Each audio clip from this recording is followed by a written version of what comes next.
कल मालेगांव शहर में एक बुलडोज़र की कार्रवाई हुई 178(3) में लब्बैक होटल के पीछे। और जिस तरह कार्रवाई हुई वो देखने जैसी भी नहीं थी। गरीब लोग बेसहारा हो गए,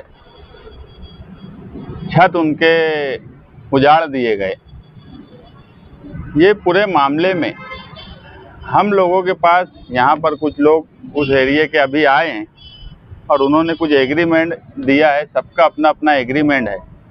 ऐसा उनका बताना है कि 178(3) में 150 घर थे, जिस पर 120 पर मकानात बने हुए थे, जिस पर कल कार्रवाई की गई।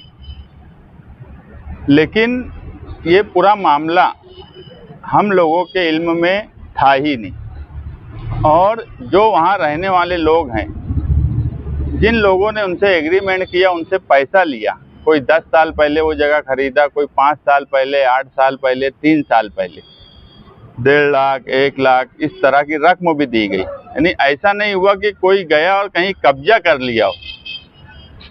बाकायदा पैसा देकर, नोटरी बनाकर वो जगह पर इनका कब्जा था। इन्होंने अपना वहाँ घर बनाया। अपनी पूरी जमा पूंजी लगाकर आदमी घर बनाता है। और जो बीच के लोग थे, वो लोगों ने इनको भी धोखा दिया और शहर के जिम्मेदारों को भी धोखा दिया। कल मौजूदा एमएलए एक प्रेस कॉन्फ्रेंस लिए। उन्होंने ये कहा कि 3 महीने से उनको इल्म था कि मामला क्या चल रहा है। ऐसा उन्होंने प्रेस में बोला कि 3 महीने से ये मामला चल रहा है और जो बीच के लोग हैं वो उनके कांटेक्ट में थे, मगर वो मजबूर एमएलए हैं। इस शहर को मजबूत एमएलए की ज़रूरत थी, मगर मजबूर एमएलए इस शहर को मिला। और वो खुद तस्लीम करते हैं कि मैं बहुत मजबूर एमएलए हूँ, जो सिर्फ अपनी मेंबरी बचाने के लिए, जो बिल्कुल बेसर पैर की बात है, ना उनको कायदा समझता है, ना उनको कानून समझता है। जो आदमी ये बोलता है कि अगर मैं वहाँ जाता तो मेरी मेंबरी रद्द हो जाती या मुखालफिन मेंबरी रद्द करा देते, तो इतनी आसान है क्या मेंबरी?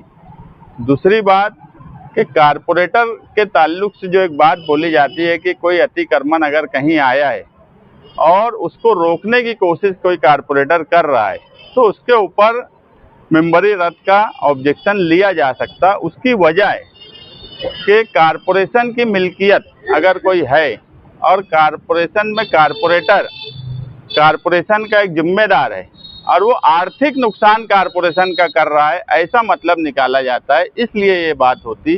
कोई एमएलए के ऊपर आज तक अतिक्रमण को रोकने या अतिक्रमण कहीं आया है, वहाँ जाने पर कोई मेंबरी रद्द हुई है या नोटिस भी आई है, ऐसा कभी नहीं हुआ। बगैर सर पैर की बात करना, मुखालफिन को बिला वजह कोई भी बात में शामिल करना, अगर उनको ये सब इल्म था और जो बीच के लोग हैं वो उनके ही कांटेक्ट के लोग हैं, तो उन्होंने ये मसला पहले हल कर देना चाहिए था। और एक एमएलए की हैसियत से अगर हाईकोर्ट का ऑर्डर हो भी गया था, तो एक एमएलए की हैसियत से वो उस वक्त डिपार्टमेंट को प्रोटोकॉल के हिसाब से एक बैठक बुला लेते सुबह कि गर्मी का बहुत वक्त है, 1-2 दिन का हमको वक्त दो, हमारी बात इस जानिब की सुनी नहीं गई, हम पीर के दिन कोर्ट में जाएंगे। वो बात कितनी मानते नहीं मानते ये उसके बाद की बात है, मगर कोशिश एक एमएलए की हैसियत से की जा सकती थी। एक एमएलए की हैसियत से प्रशासन की मीटिंग भी ली जा सकती थी, मगर उन्होंने कोई ऐसी कोशिश नहीं की। और ऐसा आदमी जो गरीबों की बस्ती उजड़ जाए और वो ये सोचे कि मेरी मेंबरी रह जाए। यहाँ पर इससे पहले भी कई झोपड़पट्टी के मामलात आए, निहाल साहब थे, वो गए। बहुत सी जगह आप लोग भी मीडिया वाले देखते होंगे। नागपुर में एक मामला हुआ था कोई बस्ती का, तुम लोगों को भी याद होगा, वीडियो आई थी, हमारे अजीज भाई होंगे तो उनको ही आई थी कि एक बस्ती को बचाने के लिए एमएलए साहब पहुंच गए थे।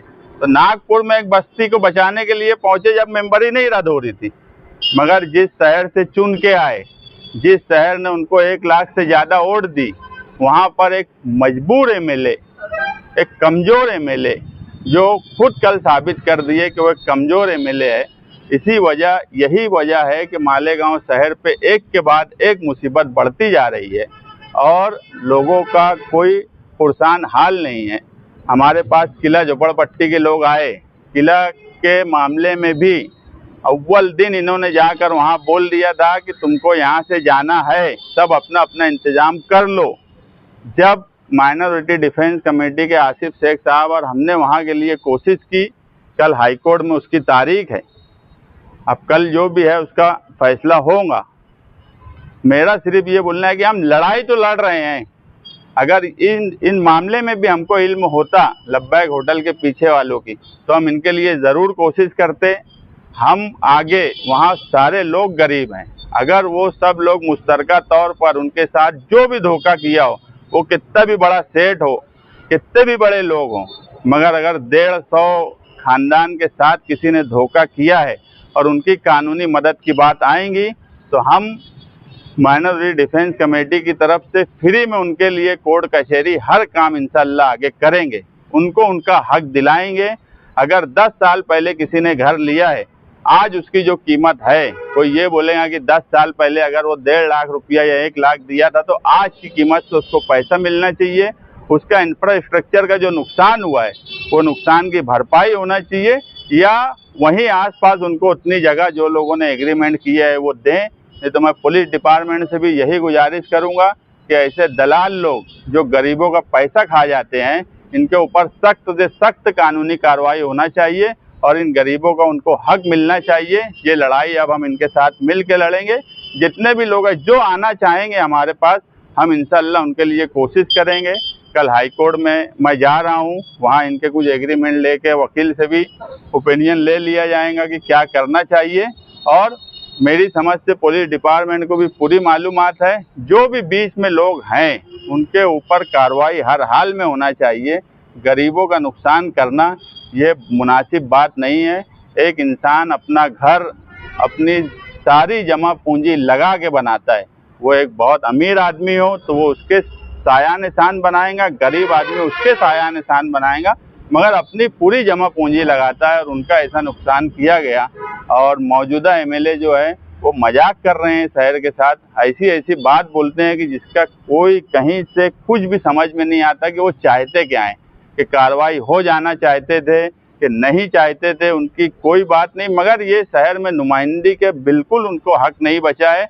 और अगर इतनी ही मजबूरी है हर मामले में, SIT का मामला, बांग्लादेशी का मामला, दूसरे कई मसाइल, अगर इतना ही मजबूर और कमज़ोर एमएलए है तो उनको इस्तीफ़ा दे देना चाहिए, ताकि मालेगांव शहर के ज़रूरतमंद लोग, मालेगांव शहर की गरीब आवाम को एक मजबूत एमएलए इस शहर में मिले जो उनके हक के लिए लड़ सके। नाम तुम्हारे पास है? सब नाम चल रहे हैं, ये लोग अभी कई नाम बताए, उसमें जर वाले फैमिली के कुछ लोगों के नाम आ रहे हैं, कुछ अलाउ बोल के, यानी कई लोग नाम है, एग्रीमेंट है, कुछ लोगों के पास बोलते पैसा रखा था। तो ये सारे मामला जो है ये बीच के लोग पैसा खा जाना चाहते थे, इसलिए ये मसला नहीं हल करे।